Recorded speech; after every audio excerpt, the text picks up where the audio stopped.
Welcome to mass TV. కూటమి ప్రభుత్వంలో రైతులకు మేలు జరుగుతుందని మాజీ ఎమ్మెల్యే ఎస్వి వర్మ పేర్కొన్నారు. ముఖ్యమంత్రి చంద్రబాబు నాయుడు పాలనలో రైతులకు మేలు జరుగుతుందని మాజీ ఎమ్మెల్యే ఎస్వి వర్మ పేర్కొన్నారు. జిల్లా తెలుగుదేశం పార్టీ కార్యాలయంలో పత్రికా సమావేశంలో ఆయన మాట్లాడారు. సాగునీటి ప్రాజెక్టులను మాజీ ముఖ్యమంత్రి జగన్మోహన్ రెడ్డి నిర్వీర్యం చేశారని, గత ప్రభుత్వంలో అవగాహన లేక చేసిన నిర్వాహకం వల్ల పంటలకు నీరందక రైతులు తీవ్రంగా ఇబ్బందులు పడి నష్టపోయారని పేర్కొన్నారు. చంద్రబాబు కూటమి అధికారంలోకి వచ్చిన తరువాత రైతులకు అనేక సంక్షేమ పథకాలు పనిచేయడం జరుగుతుందన్నారు. చంద్రబాబు పవన్ కళ్యాణ్ తీసుకున్న నిర్ణయం వల్ల పిఠాపురం నియోజకవర్గంతో పాటు చుట్టూ ఉన్న పెద్దాపురం, తుని, ప్రత్తిపాడు, జగ్గంపేట నియోజకవర్గాల రైతులు ఆనందం వ్యక్తం చేస్తున్నారని వర్మ తెలిపారు. జగన్మోహన్ రెడ్డి ఏలూరు, పోలవరం, పురుషోత్తంపట్నం ఎత్తిపోతల పథకం తదితర ప్రాజెక్టులు గాలికి వదిలేస్తే కూటమి ప్రభుత్వం వచ్చిన తర్వాత వాటి పరిరక్షణకు వెంటనే నిధులు విడుదల చేసి తగు సంరక్షణకు చర్యలు చేపట్టారు. కూటమి ప్రభుత్వం రైతులకు అండగా ఉంటుందని అన్నారు. అలాగే తాను పిఠాపురం నియోజకవర్గంలో స్థానికుడిని, తనకు నిత్యం ప్రజల్లో ఉండి వారి సుఖాలలో లేకపోయినా కష్టమంటే ముందు ఉండే నాయకుడు ఎవరని, పిఠాపురం నియోజకవర్గంలో ఎవరిని అడిగినా చెబుతారని వర్మ అన్నారు. ఇకపోతే కొంతమంది నాయకులు బెల్లం చుట్టూ ఈగలు మాదిరిగా వస్తుంటారు, పోతుంటారని తన గురించి అధికారులకు తెలుసని వర్మ మీడియాకు తెలిపారు. ఈ సమావేశంలో అల్లుమల్లు విజయ్ కుమార్ పాల్గొన్నారు. పరిపాలన వలన ఎంత నష్టం జరుగుతుందో ప్రస్తుతం వరదలు ఏదైతే వచ్చాయో వర్షాలకి, భారీ వర్షాలకి, దానికి కారకుడు జగన్మోహన్ రెడ్డి. ఈ పంట నష్టం కానీ, రైతులు నష్టం జరగడం కానీ, ఈ ఫ్లడ్ వాటర్ అంతా కూడా గ్రామాల్లోని, మున్సిపాలిటీల్లోని, కాలనీల్లోని నిండిపోయి ప్రజలు ఇబ్బందికర పరిస్థితులు అవడానికి ముఖ్య కారకుడు జగన్మోహన్ రెడ్డి. ఇరిగేషన్ సిస్టమ్ మీద అసలు దృష్టి పెట్టకపోవడం, ముఖ్యంగా తూర్పుగోదావరి, ఉమ్మడి తూర్పుగోదావరి జిల్లా, గోదావరి డెల్టా సిస్టమ్ కానీ, ఏలేరు డెల్టా సిస్టమ్ మీద కానీ ఎక్కడా కూడా ఆలోచన చేయకపోవడం. 24 గంటలు హౌసింగ్ ఇచ్చిన భూముల మీద 100 కోట్లు, వేల హౌసింగ్ భూముల మీద తూర్పుగోదావరి జిల్లాలో, ఉమ్మడి తూర్పుగోదావరి జిల్లా లెక్కేసుకుంటే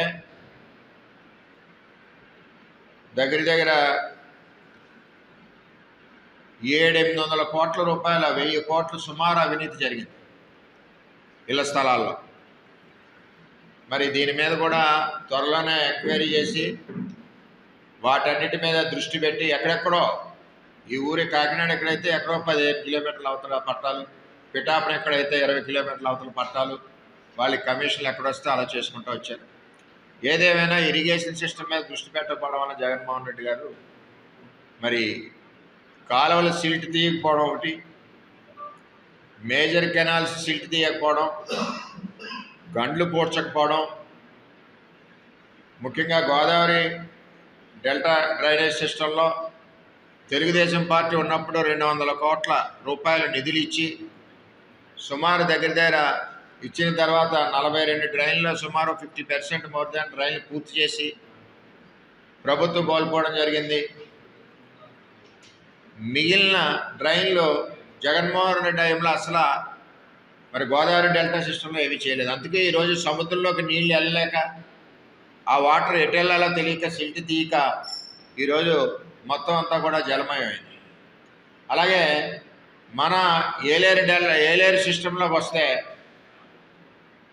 చంద్రబాబు నాయుడు గారు మురుగు డ్రైనేజ్ లేదు ఏలేరు సిస్టానికి అని చెప్పి ఏలేరు ఫేజ్ 1 ఇచ్చారు. అది 70% పూర్తయింది తెలుగుదేశం ప్రభుత్వంలో. బ్యాలెన్స్ వర్క్ వైసీపీ ప్రభుత్వంలో అవ్వలేదు. అలాగే ఏలేరు ఫేజ్ 2 కొండకాలువ శుద్ధగడ్డ ఆధునీకరణకి 146 కోట్లు చంద్రబాబు నాయుడు గారు ఇచ్చి శంకుస్థాపన చేసి పనులు ప్రారంభించిన ప్రాజెక్ట్ని సిగ్గుండాల జగన్మోహన్ రెడ్డి ఆ ప్రాజెక్ట్ని ఆపివేయడం జరిగింది. అదే కాకుండా ఏదైతే చంద్రబాబు నాయుడు గారు 1800 కోట్ల రూపాయలతో పురుషోత్తపట్నం తీసుకొచ్చి ఏలేరు గోదావరి అనుసంధానం చేశారో దాన్ని కూడా 5 సంవత్సరాలు ఆపివేసి సుమారు 500 కోట్ల రూపాయలు ఒక్క పిఠాపురానికే నష్టం జరిగింది. మిగిలిన నియోజకవర్గాలు అన్నీ చూసుకుంటే పంట నష్టం 700 కోట్ల రూపాయల పైన. అంటే వాటర్ లేక పండగ పోయి రైతు ఎంత నష్టపోయాడు అన్నది మీకు తెలియజేస్తున్నాను.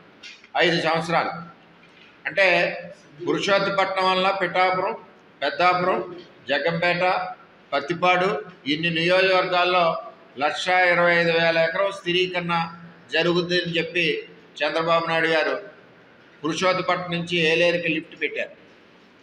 దాన్ని కూడా ఆపివేయడం జరిగింది. సమర్థుడైన నాయకత్వం వచ్చినప్పుడు ఎలా ఉంటుందో నేను తెలియజేస్తున్నాను. పోలవరాన్ని జగన్మోహన్ రెడ్డి గారు నాశనం చేశారు.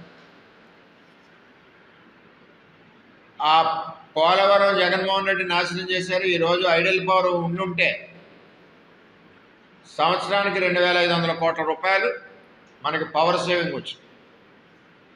అంత అసమర్థతంగా, అంత దుర్మార్గంగా రాష్ట్రాన్ని భ్రష్టు పట్టించారు.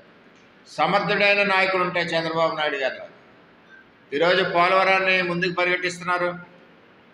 వచ్చిన వెంటనే పురుషోత్తపట్నాన్ని స్టార్ట్ చేశారు. 5 ఏళ్ళు నువ్వు ఆపేసిన ప్రాజెక్ట్ని, రైతుల మీద పగబట్టి ఆపేసిన ప్రాజెక్ట్ని ఇవాళ చంద్రబాబు నాయుడు గారు వచ్చిన వెంటనే పురుషోత్తపట్నం 10 పంపుల్ని స్టార్ట్ చేసి ఏలేరు ప్రాజెక్ట్ని నిండుకుండలాగా నింపారు. అంటే ఒక సమర్థుడైన ముఖ్యమంత్రి ఉంటే ఏ విధంగా ఉంటుందన్న దానికి నిదర్శనం. నియోజకవర్గాలు లబ్ధి పొందుతున్నాయి. 5 నియోజకవర్గాల్లో 2 పంటల సస్యశ్యామలంగా పండుద్ది. 5 నియోజకవర్గాల్లో 2 పంటల యొక్క లాభసాటి 700-800 కోట్ల రూపాయల రైతుకి లాభం కలిగే పరిస్థితి పురుషోత్తపట్నం వల్ల. అలాగే ఏలేరు డ్రైన్ సిస్టమ్ ఉంది, కొండకాల శుద్ధగడ్డ, దానికి కూడా ముందుకు తీసుకెళ్తా ఉన్నారు. చంద్రబాబు నాయుడు గారి నాయకత్వం, పవన్ కళ్యాణ్ గారి నాయకత్వంలో 2 కూడా ముందుకెళ్ళేలా ఉన్నాయి. నేను కూడా చంద్రబాబు నాయుడు గారిని ఎలక్షన్ సమయంలో అడిగిన 2 నేను అడిగాను. పదవి కానీ ఇంకోటి కానీ అడగలేదు. 1 పురుషోత్తపట్నాన్ని ప్రారంభించాలి, 2 ఏలేరు ఆధునీకరణ డ్రైన్ సిస్టాన్ని మీరు ఇచ్చిన ప్రాజెక్టుని వాళ్ళు ఆపేశారు, మీరు ఇచ్చిన పురుషోత్తపట్నాన్ని జగన్మోహన్ రెడ్డి ఆపేశాడు. ఈ డ్రైన్ సిస్టాన్ని ఏలేరు ఫేజ్ 2 పురుషోత్తపట్నాన్ని ప్రారంభించాలని అడిగాం. తక్షణం వచ్చిన వెంటనే పురుషోత్తపట్నం ప్రారంభించారు. త్వరలోనే ఈ డ్రైన్ సిస్టమ్ కూడా ఇచ్చారు. పవన్ కళ్యాణ్ గారు ఎలక్షన్లో కూడా ఏలేరు ఆధునీకరణ ఫేజ్ 2కి కూడా మాట ఇవ్వడం జరిగింది. అయినా నేను కూడా అంటే ఒక నాయకుడు దుర్మార్గపు పరిపాలనతో కోట్ల రూపాయలు రైతులు నష్టపోయారు. ఈవేళ పొలాల నిండా నీరు వచ్చింది నీ అసమర్థత వల్ల. ఒక మంచి నాయకుడిని ప్రజలు ఎన్నుకోవడం వల్ల చంద్రబాబు నాయుడు గారిని, కూటమి ప్రభుత్వాన్ని ఈరోజు రైతాంగాన్ని గుండెల్లో పెట్టుకుని రైతాంగానికి జరిగిన నష్టం మన పరిపాలనలో జరగకూడదని చెప్పి ఈవేళ అటు పోలవరం కానీ, గోదావరి డ్రైన్ సిస్టమ్ కానీ, ఏలేరు డ్రైన్ సిస్టమ్ కానీ వీటన్నిటిని కూడా ముందుకు తీసుకెళ్తా ఉన్నారు. జగన్మోహన్ రెడ్డి పరిపాలనలో ఒక షట్టర్ పోతే షట్టర్ వేసుకోలేని పరిస్థితి, ఒక గండు పడితే కాలువకి గండు వేయలేని పరిస్థితి, ఆఖరికి ఏమీ వేయకుండా బిల్లులు తీసుకుని దోచుకున్న పరిస్థితి. ఈవేళ వచ్చిన 2 నెలల్లోనే పురుషోత్తపట్నాన్ని ప్రజలకు ఇచ్చి మరి ఈరోజు 4-5 నియోజకవర్గాల పిఠాపురంతో కలిపి రైతాంగాన్ని ఆదుకున్న పరిస్థితి. అలాగే పోలవరాన్ని ముందుకు పరిగెట్టించే పరిస్థితి, ఏలేరు డ్రైన్ సిస్టాన్ని ముందుకు తీసుకెళ్లే పరిస్థితి, గోదావరి డెల్టా డ్రైన్ సిస్టాన్ని ముందుకు తీసుకెళ్లే పరిస్థితి. అంటే రైతాంగాన్ని గుండెల్లో పెట్టుకునేది తెలుగుదేశం పార్టీ, కూటమి ప్రభుత్వం, చంద్రబాబు నాయుడు గారు ముఖ్యమంత్రి గారు అని చెప్పి నేను తెలియజేసుకుంటూ, రెండవది ఒక దుర్మార్గపు పరిపాలనలో వ్యవస్థ ఎంత నష్టపోయిందన్నది కూడా మనం అర్థం చేసుకోవాలి. సిస్టమ్ ఎంత నష్టపోయింది, దానివల్ల ఎన్ని వేల ఎకరాలు నష్టపోయినాయి. ఈవేళ ఫ్లడ్ వచ్చేసరికి సముద్రంలోకి నీరు వెళ్ళలేక వెనక్కి తన్నేస్తున్నాయి. దీనికి కారకులు ఎవరంటే జగన్మోహన్ రెడ్డి పరిపాలనలో ఉన్న జగన్మోహన్ రెడ్డి ముఖ్యమంత్రిగా, జగన్మోహన్ రెడ్డి ముఖ్యంగా ఆయనే ఈ మొత్తం రాష్ట్రం అంతా కూడా భ్రష్టు పట్టుకోవడానికి కారణం, వేల కోట్ల నష్టం రావడానికి కూడా కారణం అని చెప్పి నేను తెలియజేసుకుంటూ, మరి తెలుగుదేశం ప్రభుత్వం, కూటమి ప్రభుత్వం, చంద్రబాబు కళ్యాణ్ గారి నాయకత్వంలో రైతులను గుండెల్లో పెట్టుకుని ఏదైతే ఇప్పుడు ముంపుకు గురవుతున్నాయో గత ప్రభుత్వ అసమర్థత వలన వీటన్నిటి మీద దృష్టి పెట్టి మరి రాబోయే రోజుల్లో రైతన్నలకు ఎక్కడ నష్టం జరగకుండా మరి చూసే విధంగా ప్రభుత్వం ముందుకెళ్తుంది. మా పిఠాపురానికి వచ్చేసరికి అతివృష్టి, అనావృష్టి, నీళ్ళు లేక పంటలు పండవు.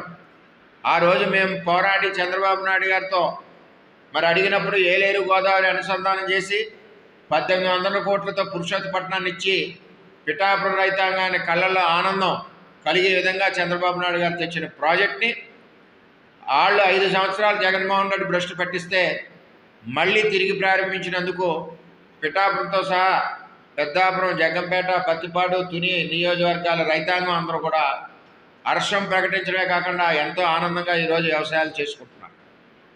అలాగే ఏలేరు డ్రైన్ సిస్టమ్, ఇది కూడా 5 నియోజకవర్గాలకి త్వరలోనే పనులు కూడా ప్రారంభించే పరిస్థితి.